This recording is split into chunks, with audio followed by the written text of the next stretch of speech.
Welcome to Sundew Solutions Red Imported Fire Ants Training.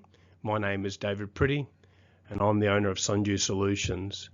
We've had requests from pest management professionals, resellers and many other bodies from across Australia wanting access to the information that we've been providing over the last 2 years in training sessions in southeast Queensland in relation to fire ants, red imported fire ants.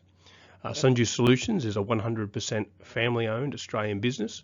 We're based in Melbourne and we supply professional pest solutions across Australia since 2011. Red imported fire ants, I'm very passionate about red imported fire ants. I was first stung by fire ants in California in the US back in 2007. That was my first encounter, and became involved with them in Australia in 2009. I have personally killed tens of thousands of nests in my time since then during product development and ongoing work in southeast Queensland. Today's presentation will be broken up into 3 parts. The first will go over fire ants, how to identify them, the biology, their history, and how they've come about to be a problem in southeast Queensland. The second part of our presentation will go over the current products used in the fire ant program. And then lastly, we'll go over Sundew's solutions for fire ants. These are products that we have researched, developed, done trials and work in the field and are fully APVMA approved and are useful tools that we wish to share with you. So let's talk about fire ants. The scientific name for red imported fire ants is Solenopsis invicta. Solenopsis, fire ants are a genus of Solenopsis, of which there are over 200 species. Solenopsis are stinging ants. Invicta, it's a Latin name for invincible, undefeated, unconquered. Fire ants, wherever they've landed in countries around the world, they've adapted and been unconquered, so their name is quite apt. They're native to South America. DNA testing has actually traced it back to Argentina as the origins of the fire ants in Australia. They arrived in Brisbane in February 2001 and were believed to have entered via the port of Brisbane. They're now spread across an area of over 850,000 hectares. Inside the nest, all of the workers of the colony are sterile females. They're not able to reproduce. These workers typically live 4 to 6 weeks. A nest can have a single queen or dozens of queens in the one nest, and these queens can live up to 7 years and lay up to 1,500 eggs per day. They are egg-laying machines. Let's have a look at the life cycle of fire ants. After the queen mates, the male that she has mated with dies shortly after. The queen will dig a hole and lay 10 to 20 eggs. These eggs hatch into larvae. The larvae are fed and then pupate, and then from the pupal stage they emerge as worker ants. These are what they call minor worker ants. They're small ants. These worker ants over the month open up the colony and tend to the queen. Within as little as 6 months, that nest can be producing reproductives, male and female alates. The queen can produce those. New queens typically will fly at most about 5 kilometres from their original nest. So this is how they're able to spread. A typical nest has between 250,000 to 500,000 individuals in it. And when you compare this to a standard black house ant that you have in your home, a typical black house nest will have 5,000 to 7,000 individuals. So we're talking about a substantial biomass. They're substantially different. So these numbers will come back. We'll talk about these later on. 500,000 individuals in a single nest. How are fire ants spread? There are literally hundreds of ways these masters of hitchhiking achieve this.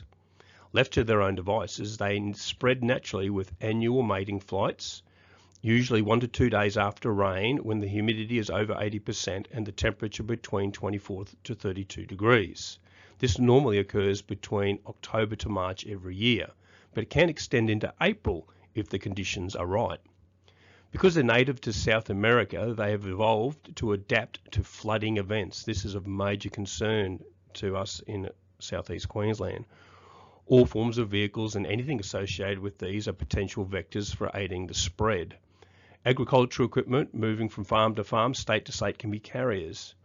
The nursery trade of potted plants, soil, compost, mulch, building materials, etc. are terrific ways to relocate red imported fire ant.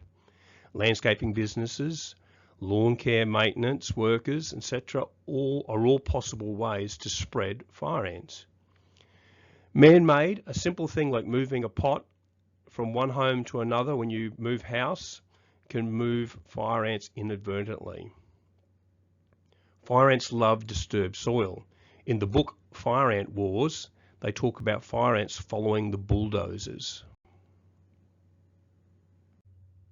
In the previous slide, we discussed fire ants' ability to adapt to flooding events. This is of serious concern in southeast Queensland and the rest of Australia. How do they achieve this?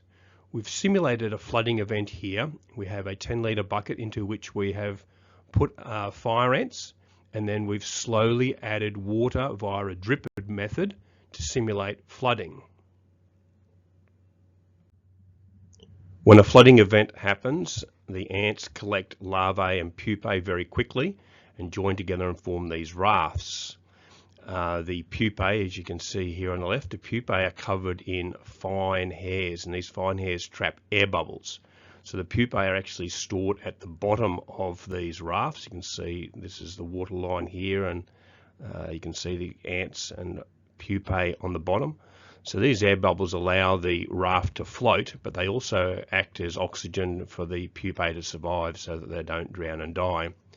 The ants will actually rotate from the bottom to the top. They'll take turns at being on the bottom, and this way the raft stays afloat. The ants have evolved with a special foot piece, a hooked foot piece called a tarsay. That says tarsus, but it's pronounced tarsay. This allows them to join together and hold together in these tight clusters in a flooding event. Fire ants can form rafts in as little as 2 minutes. As I said earlier, they've adapted over thousands of years to flooding events. So very quickly they can join with their tarsay, join together, form these clusters in as little as 2 minutes. Once they form these rafts, they can actually stay afloat for 2 weeks without making landfall. So they can survive without food for 2 weeks before making landfall. So this is how they have adapted to flooding events, and is of serious concern to us in Australia. This map shows the current distribution of where fire ants have been reported and confirmed in southeast Queensland. This map is updated regularly and can be viewed online at fireants.org.au. These numbers are represent the reported and confirmed fire ant nests throughout this southeast Queensland. They're currently found in an area greater than 850,000 hectares, with reports of them being found further north and south over the border into New South Wales. Fire ants, what's the big deal? I'm often asked. Why are we getting so worked up about them? Fire ants are estimated to be going to cost Australians billions of dollars each year in treatment, prevention and ongoing monitoring. The areas of impact for us are social, economic and environmental. The social impacts are obvious. Our public spaces, our parks, schools, recreational areas will all need to have fire ants treated and preventative programs put in place and ongoing monitoring. We love our outdoor style of life, and this is going to impact on us greatly. Economic impacts are many and varied. In this photograph here, I took on the north side of Brisbane at a shipping container depot. You can see a fire ant nest in front of these containers. The owner of this depot now needs to treat and put in preventative measures and ongoing monitoring, which are not normally the scope of his business. So significant extra additional costs, steps, time and management need to be put into place. Economic also encompasses agriculture, nurseries, garden centres, many and varied, wide scope there in economic impacts. A quick example is a tomato farmer, tomato plants. Fire ants have a symbiotic relationship with aphids and other sucking pests, and they'll carry these up onto the plants and they'll protect them, and they get a reward of a sugary honeydew from their backsides, and they have that symbiotic relationship. So the impact of fire ants is twofold on a tomato farmer. Firstly, the aphids and sucking pests are vectors for diseases such as tomato leaf curl virus, which can devastate crops. There are native species of ants that have the same symbiotic relationship with sucking pests, but the issue arises in the actual biomass. As we talked about earlier, a single nest can have 500,000 or more members in a fire ant nest. So the sheer biomass and numbers that are brought up on a crop can impact it quickly and in a devastating way. Fire ants also are attracted to electrical equipment where they cause damage. They get into irrigation systems, and they get onto machinery. And machinery in farms moves from farm to farm, and very quickly fire ants can be inadvertently moved around. The environmental impacts are devastating. Australian native animals and plants haven't evolved to adapt to the impact of fire ants, so they have no natural defence. So fire ants, while they are small, their sting is where their action is at. So ground nesting birds, small mammals, reptiles, invertebrates and amphibians can be wiped out of ecosystems where fire ants establish. So it's the sheer volume, sheer numbers of fire ants that cause a problem.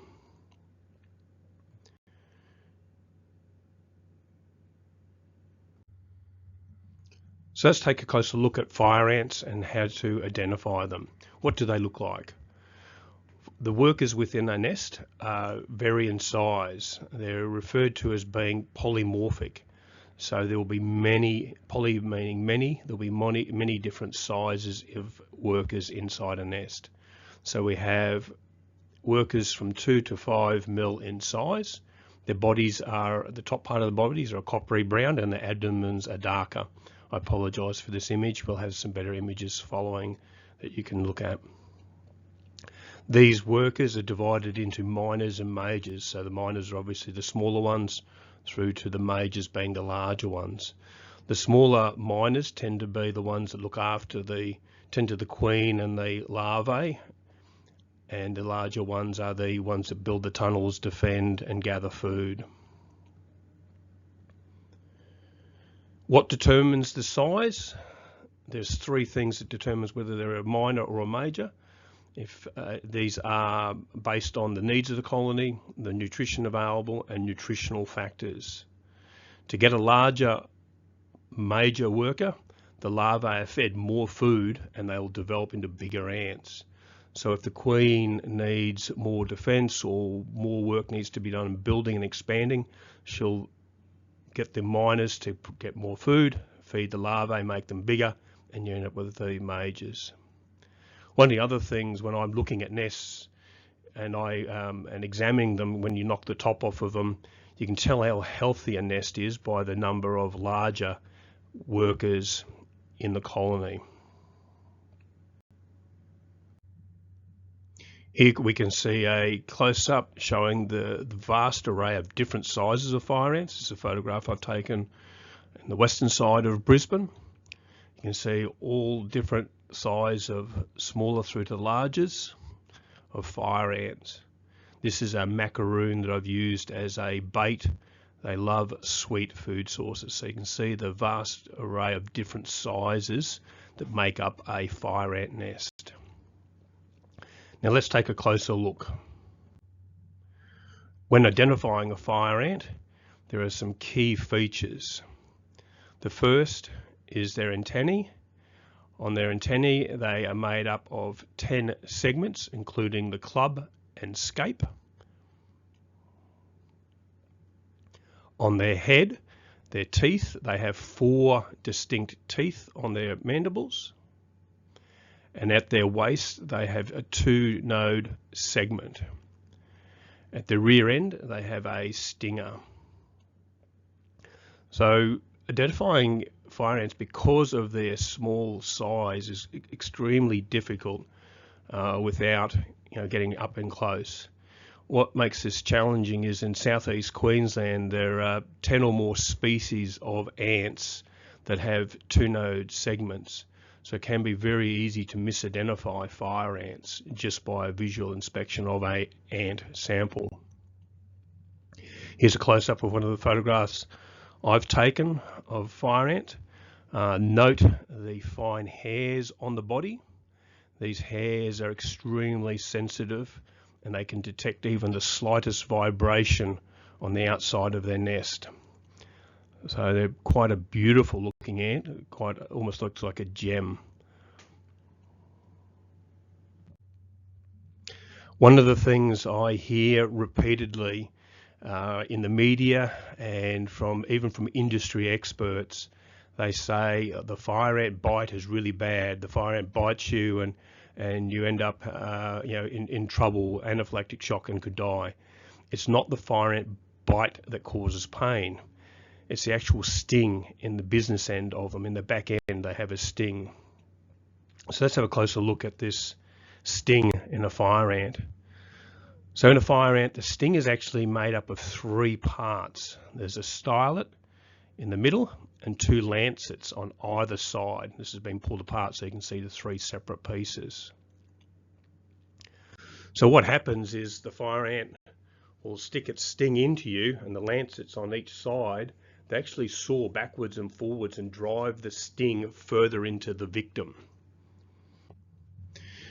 With this lancet, you can see a close-up here of the micron, is the lancet on either side, the stylet, which is what's driven in, and down the middle is a venom canal.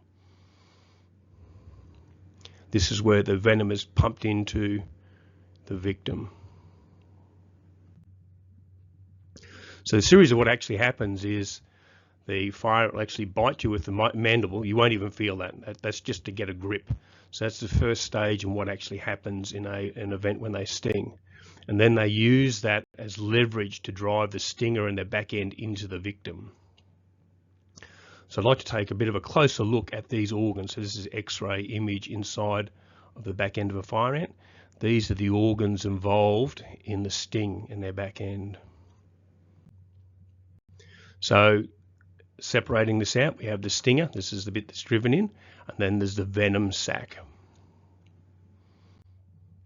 So let's talk about the venom. This is very interesting.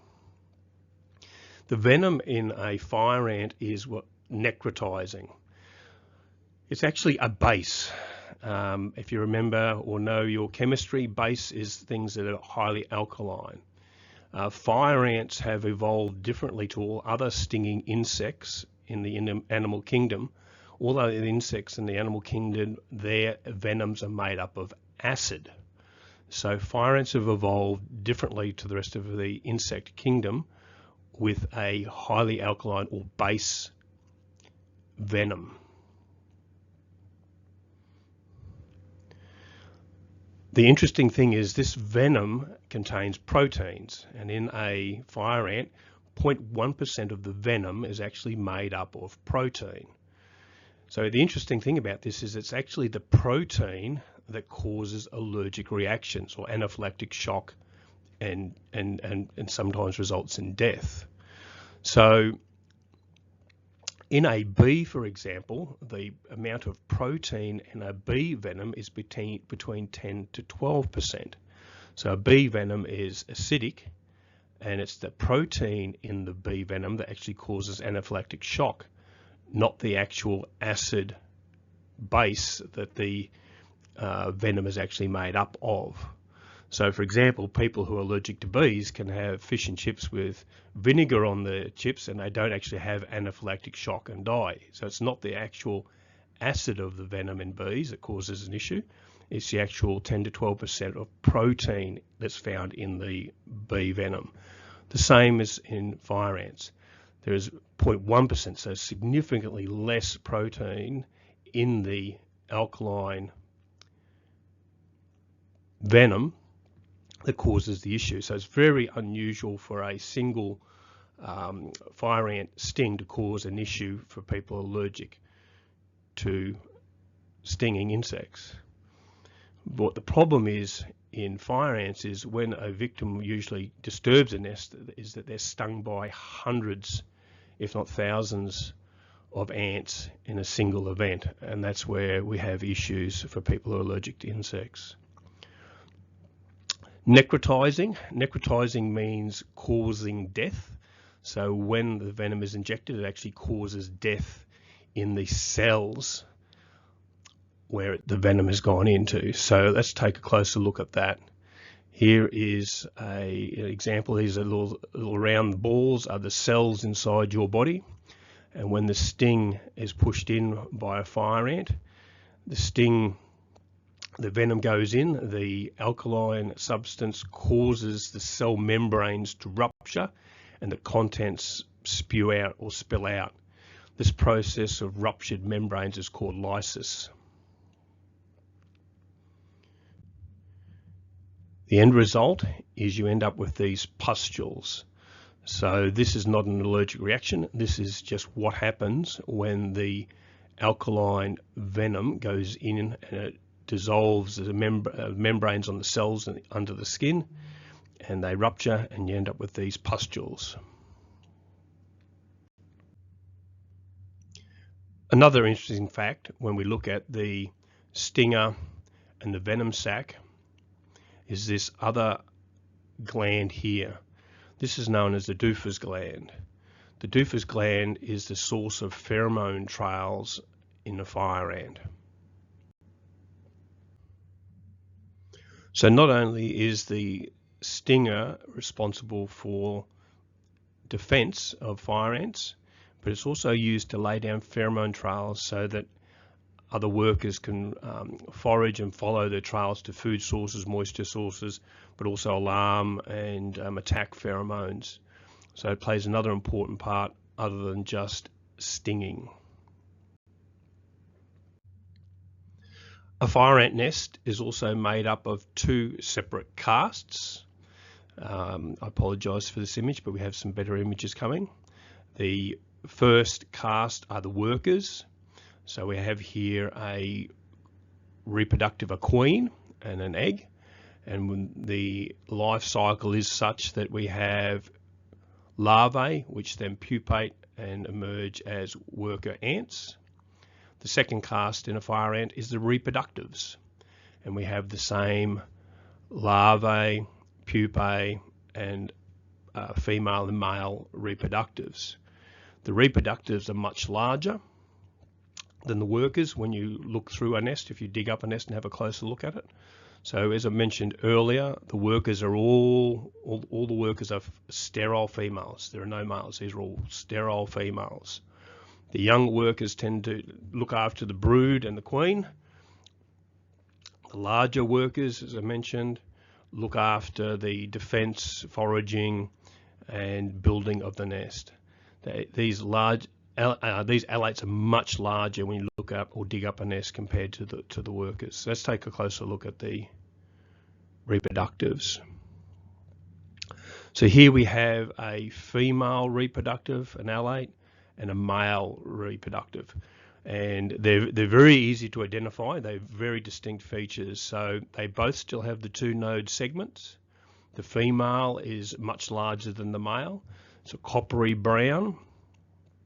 The male is black, and I refer to it, looks more mosquito-like than the female reproductive. So that's the male reproductive.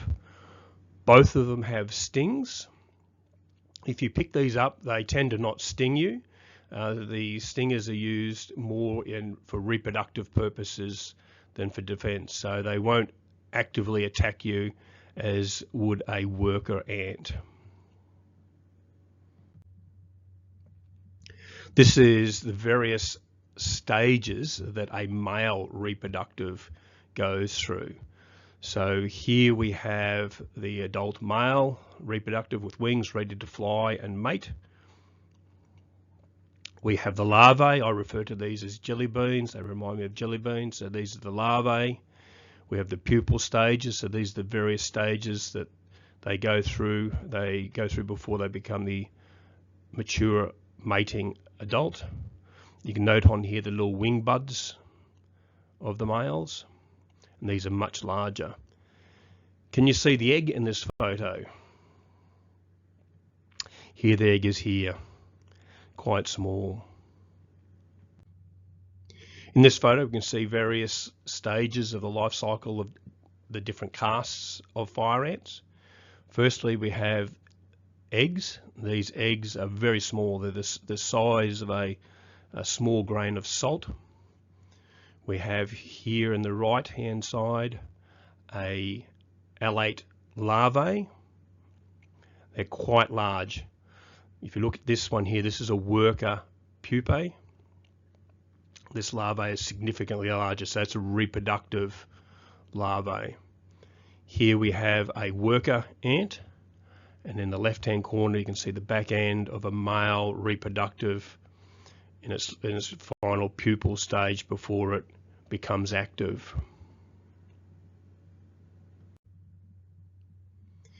Here we can see two reproductive larvae. These are, I call them jelly beans.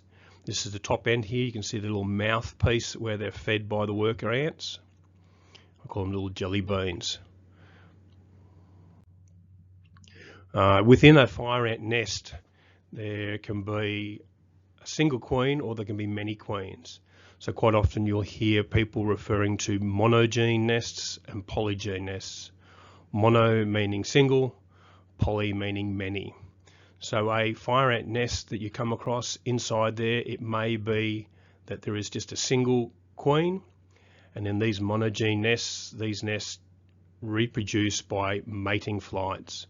So that queen will produce reproductives, and when the conditions are right, they'll fly, mate, and set up new nests, and that's how monogene nests reproduce and expand.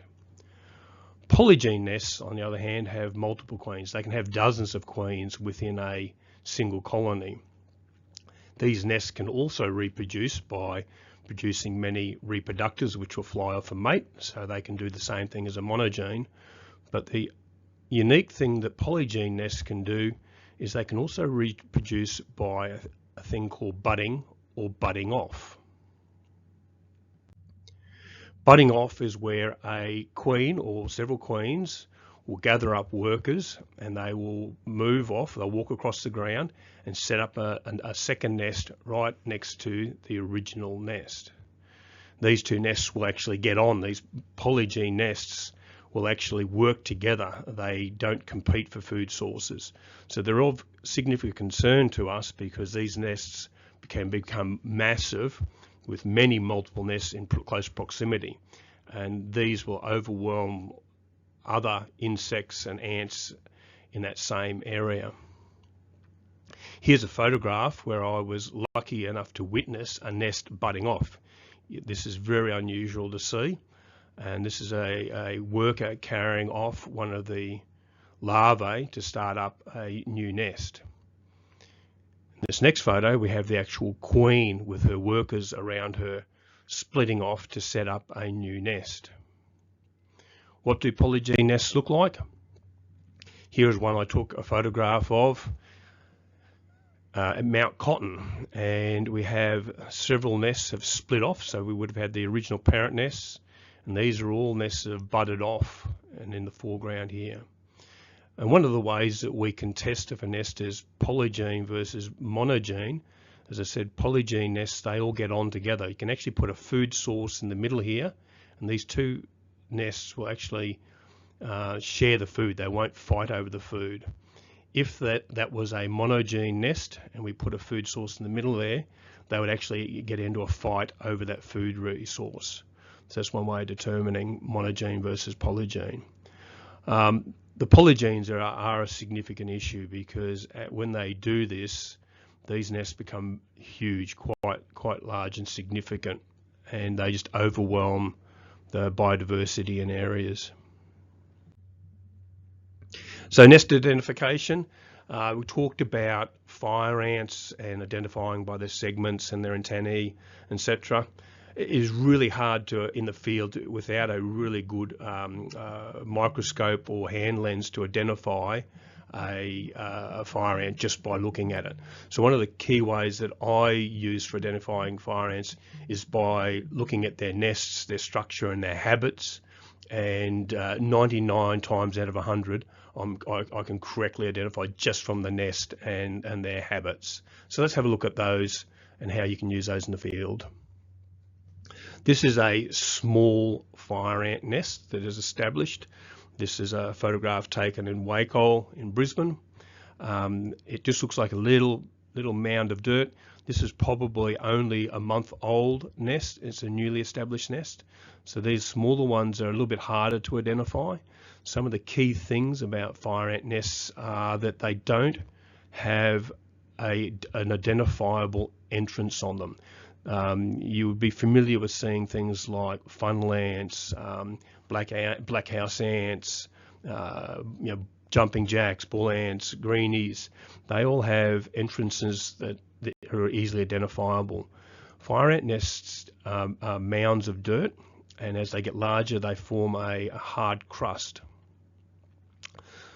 Let's have a look at how that would look. This is a nest that is approximately 2 to 3 months old. Fire ants love, as I said earlier, they follow the bulldozers. They love disturbed soil, they love gardens, and they also love anything that forms a heat sink. So what do I mean by that? This is a curbing, roadside curbing. Quite often you'll find fire ants roadside curbing, garden edges, up against rocks. This helps retain the heat, which is really important in their nest. In this example, we can see in the foreground here black ants, just common black ants running backwards and forwards here. So these ants aren't worried by the fire ants, and the fire ants aren't running out and attacking them. So fire ants are very shy by their nature, and what I mean by that is you don't normally see, when you're looking at nests, you won't see fire ants actively trailing unless there is a food source. These black ants are just going backwards and forwards looking for food. There was no obvious food source. They're just doing the thing that black ants do, and they're trailing. This fire ant nest, you can't see any fire ants. There is no activity unless you disturb them. Interestingly, when you do disturb them, and in this case I actually did disturb this nest, the fire ants came out. The black ants actually killed the fire ants that came out and came into contact with them. They quite easily crushed their heads, but the fire ants retreat back into their nest and hide. This is your average style of fire ant nest that you would see in southeast Queensland. Again, notice the curbing, roadside curbing. They love these heat sinks, anything where there is heat and retains moisture. It's a little bit of a raised area. There is no obvious entrances, there's no obvious holes. It just looks like a clod of dirt has been dropped on the surface there. This is probably a 6-month-old nest. Here is another nest next to a communications pit.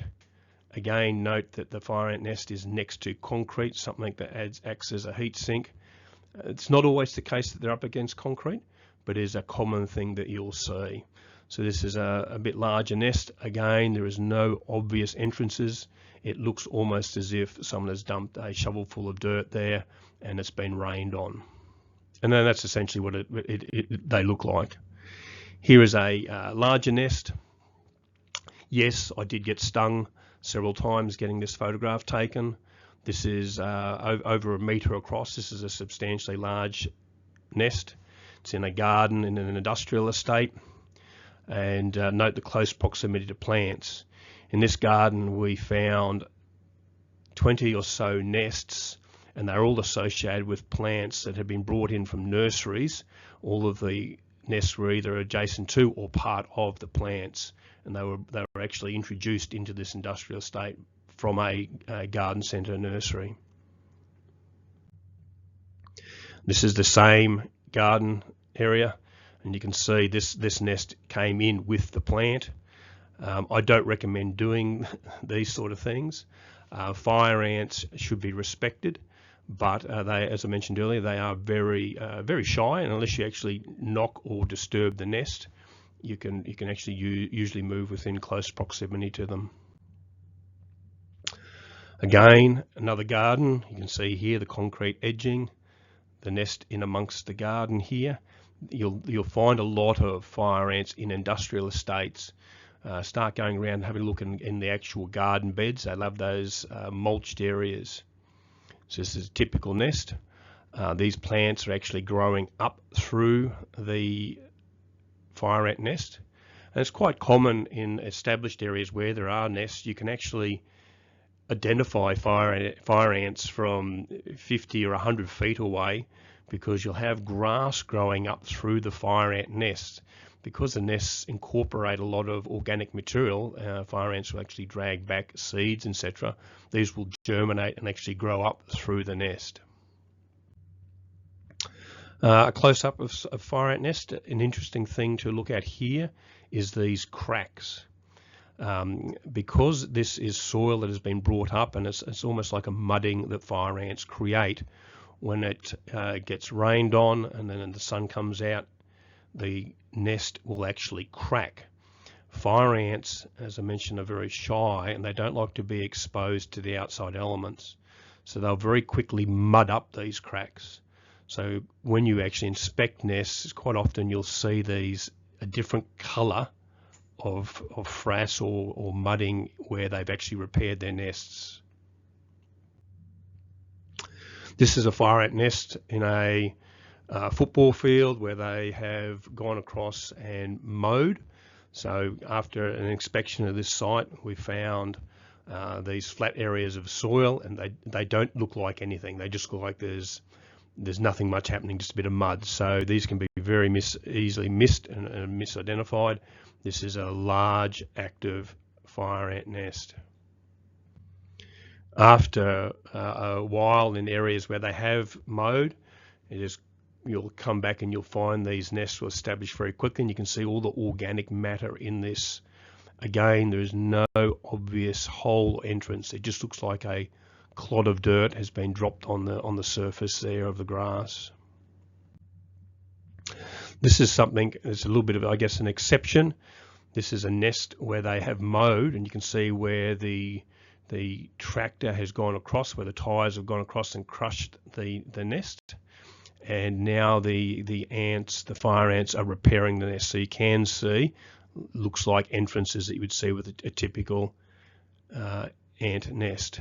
But they are quickly remudding this, and they will eventually build the mound back up over a couple of days. Fire ants can appear in all sorts of unexpected places. This is a construction site in Western Brisbane there, where we lifted up a witch's hat, and inside the witch's hat was a large fire ant nest. So you can always be surprised where you'll find fire ants and how they appear. I mentioned about fire ants and them relocating their nests when a flooding event happens. Not only will they raft and set up new colonies very quickly, the other thing they can do when there's a flooding event is they can actually relocate their nest across terrain. So this is a garden, a vegetable patch in a homeowner's backyard in Brisbane. The nest, this lower area, was flooded, and they have made a mud lead and set up a new nest.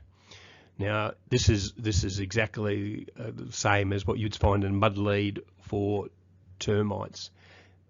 Fire ants don't like being exposed. They're very similar in some of their habits to termites. They travel under the ground. They actually have tunnels underneath the ground here, an inch or so underneath the ground. They've created a mud lead and established a nest here. When you knock this mud covering, you'll see fire ants going backwards and forwards in there, and they will quickly mud that back up again. So these fire ants have relocated their whole nest in a flooding event, not by rafting, but by simply moving their whole colony to higher ground. So let's take a closer look at the nest and what you'll find if you had a look inside a nest. So the nest has a hard crust on the outside here, on the mound, and we'll take a closer look at that in another couple of slides here. That hard crust, it's not hard as you would find in a termite mound. Termite mounds you can hit with a jackhammer. These are quite soft, but they are a hard crust. So let's have a bit of a look at that. If you grab a piece of the top of a nest, now this nest is a dead nest. This is a nest that's been treated with Antagonist Pro. One of the ways that we can identify that nests are dead is by the cracks. Now, I mentioned a couple of slides ago about when a nest cracks, the fire ants quickly mud them up. Usually, 99 times out of 100, if you see cracks like that in a nest and it hasn't been mudded up, the nest is most likely dead. In this case, it was treated with Antagonist. So we can confidently lift the top off. So this piece of mud capping, we've just pulled the hard crust off. And this is what it looks like. There's a honeycomb formation inside. But the interesting thing is how the fire ants have woven in all sorts of organic matter. You can see all these leaves and sticks, seeds, rocks, etc. to form this hard crust. Now this hard crust, you can just crush this with your hands, but they have brought this together to form a nest. The top side, the surface that you look at from outside, you can see all sorts of rocks and sticks and organic matter again woven into the structure. There are no obvious holes, although there are little micro holes you can see here. They're not obvious holes like you would see in a traditional ant nest structure. So these holes are big enough for the ants to be within, and if a vibration or someone disturbs the nest, they can come spilling out. And we'll have a look at that in the video in a couple more slides. Back to the nest structure. So we have the hard crust and the mound that we talked about. Coming out from the nest underground, we have these foraging tunnels, and these foraging tunnels can extend for 30 meters. About every 30 centimeters, every foot, there'll be little entrances where they'll go up looking for food sources and moisture, etc. So about every foot there's little exit tunnels that they come up through. Inside the mound you have your typical galleries and chambers, as well as tunnels that lead down to a water source. Like all ants, they need a water source to survive. Interestingly, fire activity changes constantly inside the nest, and this is important from pest management and observations and doing treatments. So in the morning, fire ants love heat. They need heat to energize themselves for foraging, etc. So in the morning, you'll find all the fire ants, they'll move the entire nest, they'll move the entire colony up to the surface facing towards the sun as it warms up. So in the morning, if you go and kick the top off of a nest when the sun first hits it and it's warming up, there'll be lots of ant activity. There'll be lots of reproductors if it's at that time of year, and there'll be a lot of activity when you first disturb it. Later on the day, as it warms up, they move the entire colony throughout the top section of the mound. When it gets really hot, they'll then move back down to a lower area in the ground in the nest. So this is important when you're doing treatments, because you could go in the morning and disturb the nest and there'll be lots of activity. You go back later in the afternoon when it's really hot and you disturb the nest and there won't be very much activity, and you could be misled to think that your treatment has worked or something has happened to that nest. It's just purely the fact of where activity has moved or changed within the nest at the time of day. Foraging, fire ants, they forage all year round. They do have an optimal temperature, so their preferred foraging temperature is between 23 to 32 degrees. And this 22 to 32 degrees, that optimal foraging temperature is 2 centimeters below the ground. So when the soil temperature 2 centimeters below the ground is between 20 23 to 32 degrees, they actively forage. So this is really important numbers to remember about the habits of fire ants when doing different treatments and different treatment methods. As mentioned previously, they can forage up to 30 metres. They will go further if there is shortages or they have issues finding food and moisture. Their dietary habits: fire ants are omnivorous. They eat plants or animal matter. They love protein sources and sugary substances, any such sources as insects, dead animals, plant material, seeds, etc. are great protein sources that fire ants will feed on. Sugary substances such as nectar, honeydew, sugary fruits, that they will love. So they have a very vast and varied diet that they will feed on. So what happens if you disturb a nest? Let's take a closer look at what happens. So here we are inserting a probe into a nest. Very quickly the fire ants will respond and come out of that disturbed area. Remember back in our earlier slides with the fine hairs on the bodies of fire ants, they can detect the slightest vibration and they'll respond by spewing out onto the surface to defend their area. You can actually sit quite close to a nest. They are shy.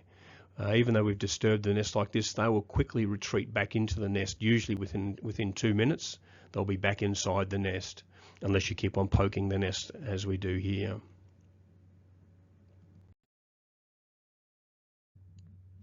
One of the other things you'll observe when you look at fire ants will in a defensive situation, they'll raise their abdomens in the air like this, and you can't actually see it. They're moving so quickly. They actually will vibrate their stingers, their back end, backwards and forwards really fast. You can't see it, but they're actually spraying their venom onto themselves and into the area around them as a defensive strategy.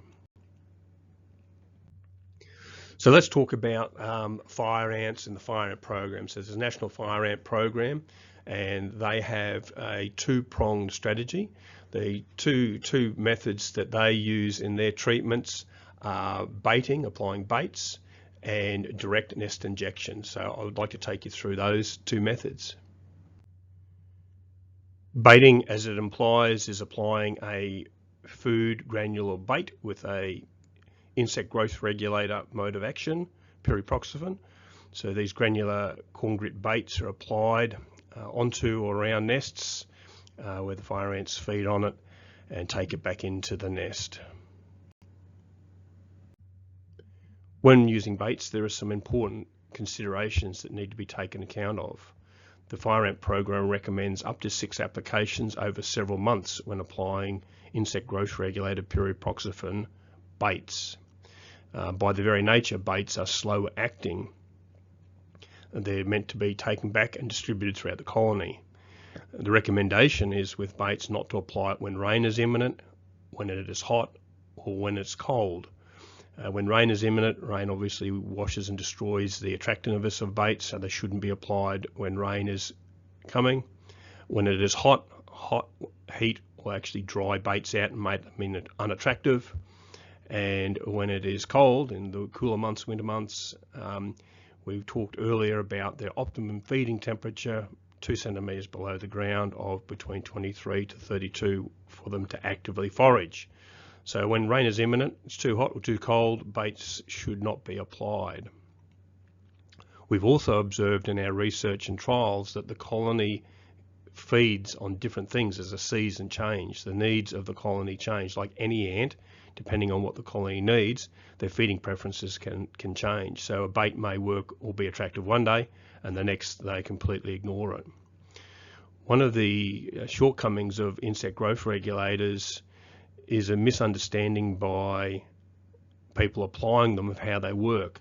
IGRs, like pyriproxyfen, don't actually kill the nest. They don't actually kill the ants. They just sterilize and stop or break the reproduction cycle of a colony. So the colony just eventually dies of old age. So the ants that are active keep on being active. The pupae will keep, because they're not being fed, they don't come into contact or exposed to the IGR, so the pupae will keep on coming out and emerging as active workers. And unfortunately, because of the misunderstanding of how baits work, people keep on applying the baits even though the bait has done its job. So you're wasting time and money and many over applications. The next method used by the fire ant program for treating fire ants is called direct nest injection. To do this, you need some specialised gear and specialised training.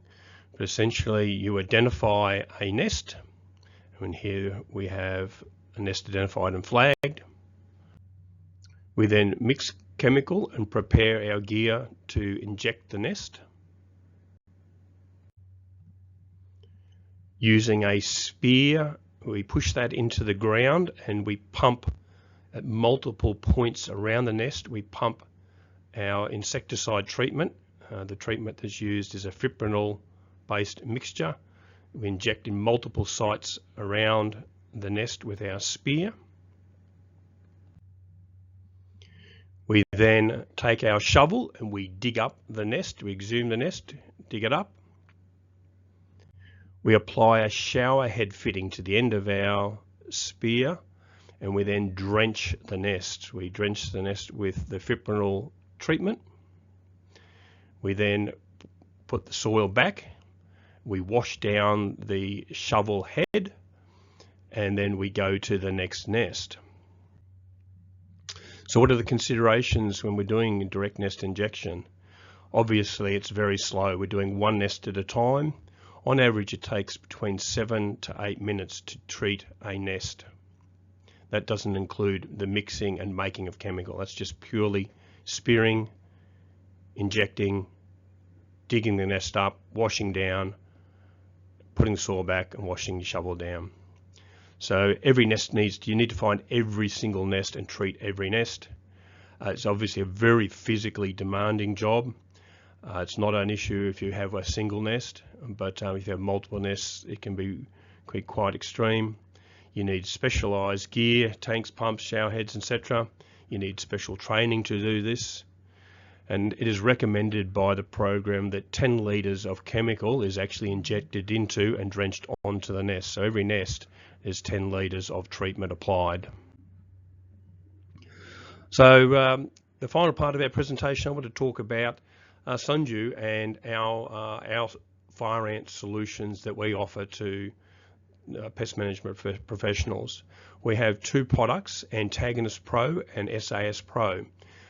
Both of these products have been tested, developed and registered. These are fully APVMA approved products. They've gone through extensive in the field testing and trials, not to be confused with products used under emergency permit or off-label. These are fully registered, developed and approved products. So let's talk a little bit about both of these products. Antagonist Pro is a polymer enhanced bifenthrin. It's the only polymer enhanced bifenthrin in Australia. The polymer is, when you think about polymers, there's petroleum-based polymers and then there's natural polymers. Our product uses a natural polymer, so we're not spraying microplastics into the environment. This polymer makes Antagonist weatherproof. It just makes it a more robust formulation compared to all other bifenthrin products. SAS Pro is Sundew Ant Sand. It's a granular fipronil product, the first of its type developed in Australia. It is the leading ant control granule. We use a washed, dried and graded quartz granule to ensure even distribution of fipronil. Always consider the biomass when treating fire ants. Fire ants, by their very nature, we talked about the actual numbers of ants. If you look at a label, for example, on SAS Pro, it'll say to apply 7.5 to 15 grams of SAS Pro per square metre. You'd have to use common sense. Putting a teaspoon of SAS Pro on a nest with 500,000 ants, there just physically isn't enough fipronil available on that teaspoon to take out the nest. So use common sense when applying the product, and we'll talk about how these are used. Firstly, let's take a look at Antagonist Pro. Antagonist Pro can be used in a number of different versatile ways when treating fire ants. This is part of the Sunjuice strategy to give tools to management programs when treating fire ants. So the first way that Antagonist Pro can be used is part of eradicating nests. So you may have a situation where you found an individual nest and that needs to be treated and eliminated. The second way that we can eradicate fire ants is where you have large areas with multiples of nest. We have a methodology where you can do a rapid response large area treatment. The typical kind of scenario is a commercial property where the land is being developed for a shopping centre and there may be hundreds, if not thousands, of nests, and it's not practical to do spear and inject or baiting, and you need to do a rapid response and knock down the biomass very quickly. The second way that we've developed Antagonist Pro to be used is actually as part of a preventative program. So product can be applied to gardens, schools, and areas where you don't want to see fire ants, and on an annual basis the product is applied to prevent fire ants from appearing. Antagonist Pro is also APVMA approved for the protection of transport of vehicles, and we'll go through some slides on the areas where that can be applied as a treatment to surface to prevent fire ants being moved from location to location and state to state. There's also a emergency permit that's been approved by the APVMA for various situations where Antagonist Pro is applicable, and we'll go through that as well. When eradicating an individual nest, as in this example here, we can see a pest manager exhuming a nest where a treatment has been done previously to confirm the total nest destruction. When treating an individual nest, Antagonist Pro can be mixed at 75 mL per 5 litres of water or 15 mL per litre and applied as a coarse spray around the nest. We recommend 2 metre ring around the nest. Remembering that fire ants come and forage from around the outside several metres out, this exposes the fire ants to this treatment. Interesting number to remember, the 75 mL per 5 litres. We're not applying 5 litres of mix, we're just applying a coarse spray to that area, so 75 mL. Typically a single nest like this may only require a small amount of product. This is actually applied at 5 litres per 100 square metres. So if you remember previously in the fire ant program, they're applying fipronil and spear and inject to individual nests. They're applying 10 litres of spray per individual nest. 10 litres of Antagonist Pro treats an area where fire ants are infested of 200 square metres. This is a significant advantage when using this product. So when using Antagonist Pro to eradicate a single individual nest, you can see that the requirements are very basic gear, a basic spray tank. It's extremely quick to do the treatment. A small amount of product is used. There is no specialised training. Very, very cost effective. And because of the polymer antagonist, it's not affected by rain, heat or cold, which makes this a fantastic option in southeast Queensland, where for the past few years it has rained on average every 2 to 3 days. The second way that we can eradicate nests is where we have large areas with high number of nests present. So Antagonist Pro is approved to be applied either by a hand boom, quad vehicle, and in this case we have a vehicle with a boom spray set up. The pest manager here is calibrating his gear, so he's actually spraying water at this point. There is no chemical in here, but he's calibrating his gear. So it's important to apply 7.5 litres of Antagonist per hectare. The volume of water is determined by the terrain that you're treating. So areas where you have mown lawns like this sports field, you can use a smaller volume of water, 500-600 litres. If you have a lot of vegetation, high grass, other things going on, you will need to increase your water volume, and you may need to pump this up to 12 to 1500 litres of water. The main thing to keep constant is the 7.5 litres per hectare. This method allows large areas to be treated very quickly. In this case, we had a 20 hectare block with an estimated 20,000 nests present, and this treatment was able to be done in a single day. Doing this with the traditional spear and inject is just not practical. Baiting, this area had bait supplied at no cost for the last 6 to 7 years, which had been ineffective. Doing this treatment allowed the nests to be knocked down. These 20,000 nests were controlled at 95% efficacy within 28 days. Here we have an example of Antagonist Pro being used as part of our rapid response large area treatment. This is a commercial site on the Gold Coast that was being prepared for a shopping centre to be put in. It wasn't feasible to spear and inject. There were literally hundreds of nests, and the fire ant program weren't able to bait this area in the time constraints to which the development was occurring. So the only option was an application of Antagonist Pro. Here we see a hand boom that was used to apply to do this treatment. This treatment was done effectively within half a day, whereas spear and injecting was anticipated to take 10 days or longer and involved multiple people being involved in the cost of doing spear and inject. In this case, we had 2 technicians that achieved the desired results within half a day. So the advantages of using Antagonist Pro as part of eradicating large numbers of nests over a large area are very obvious. It's extremely quick. You're talking about doing a hectare with 20,000 nests in one day. So large areas can be treated in hours instead of weeks. There's obviously a reduced number of man hours and technicians required. There's a lot less hard work to be done. Only a smaller volume of product is used, 7.5 litres per hectare, and the cost is reduced drastically because of the man hours and the amount of area that can be covered in a short time. Antagonist Pro is not affected by rain, heat and cold as is seen with baits. So it makes it a very useful tool in fire ant treatments. The next exciting way that Antagonist Pro can be used is part of a preventative program. So we're treating areas where we don't wish to see fire ants come back into.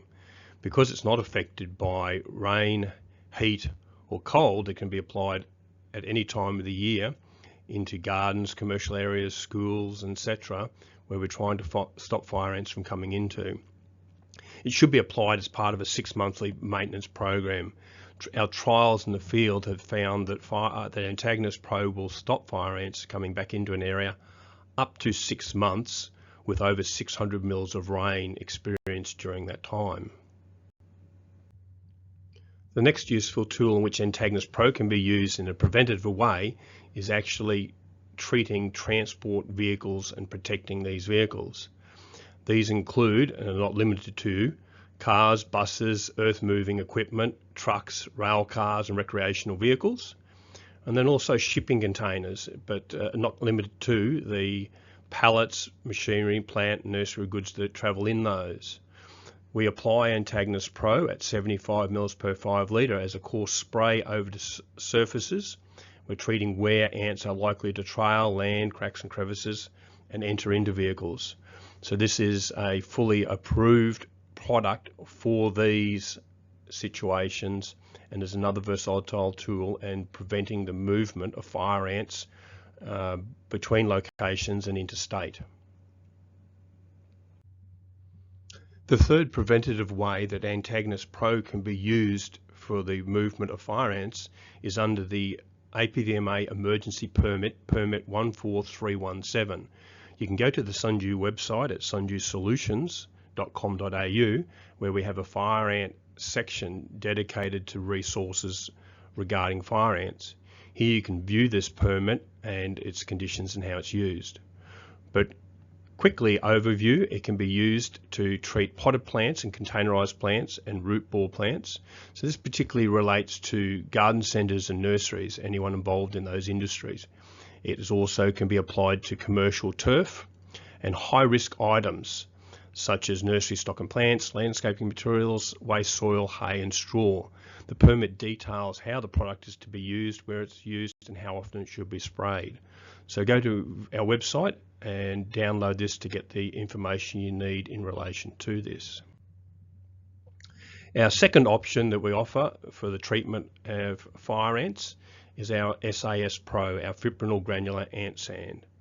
It can be used in two ways to eradicate nests. It can be applied as a broadcast spray over a large area, or it can be used to apply to an individual nest, giving great flexibility. SAS Pro is a non-schedule poison, ready to use. It is not a bait and very easy to apply. Here you can see it is applied via a Scotch spreader, readily available from Bunnings. This is a hand spreader.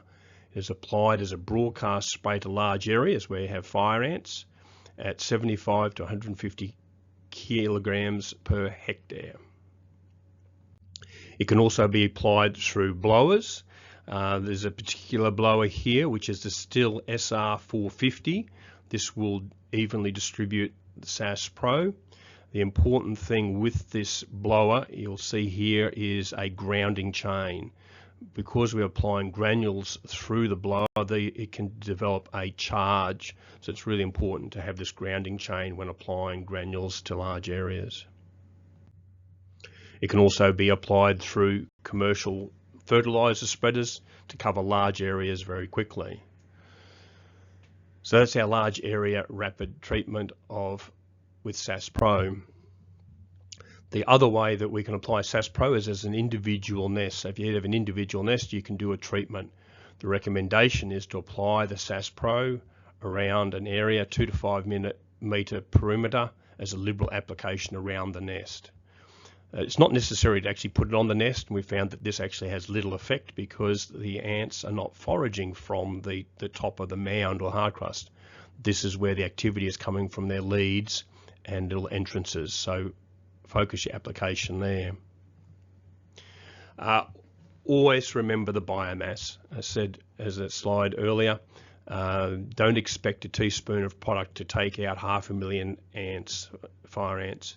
So put a liberal application there.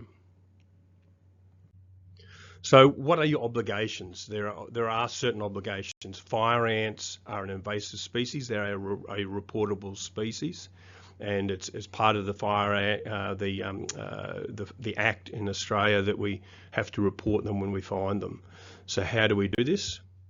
There is a website, fireants.org.au. And there's a button there we can go and report them. Now, reporting them is not about the government or the fire ant program checking up on people or spying on you. It's an important part of the program that we actually are able to track where fire ants are, where their densities are. It's just a really important thing as part of the management. So it is a really important thing to do, to report when you find and treat fire ants. So take note of that website and where to go to report it. So as far as treating fire ants, we have this strategy the fire ant program has. We have this ring around the outside, this ring that's in red and blue here around the outside. If you are in those areas, you are not supposed to or not allowed to treat fire ants. You are required to report that to the fire ant program so that they can go out and positively identify that they are fire ants, and then they will do the treatments themselves. So you're not allowed to do treatments in that area. The light blue area on the inside is what they call a suppression zone, and you are able to treat fire ants when you find them, and you are supposed to, as soon as you find them, identify them, you're supposed to treat them and then report it. The strategy the fire ant program presently have is that they are working on eradicating around this outside, this eradication area. They want to eradicate and move in and force the fire ants down to an area where it's manageable and they're removed altogether. So this is what the Fire Ant program looks like, Fire Ant website looks like.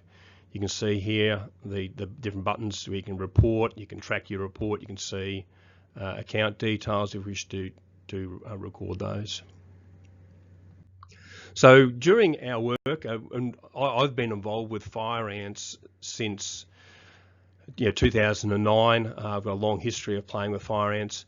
We've developed our own little tools for marking and recording treatments, and we originally started with these handmade little flags, and this is just a little useful tool that Sundew has now developed into a product that we can provide to pest controllers to have a more professional appearance and understanding what we've got going on. So these are a flag, a marker flag. They're a versatile marker flag onto which you can actually write. You can record your company name, technician, contact details, and what treatments were done. So these are available through the reseller network of Garage Globe and AgServe and David Gray's in the West.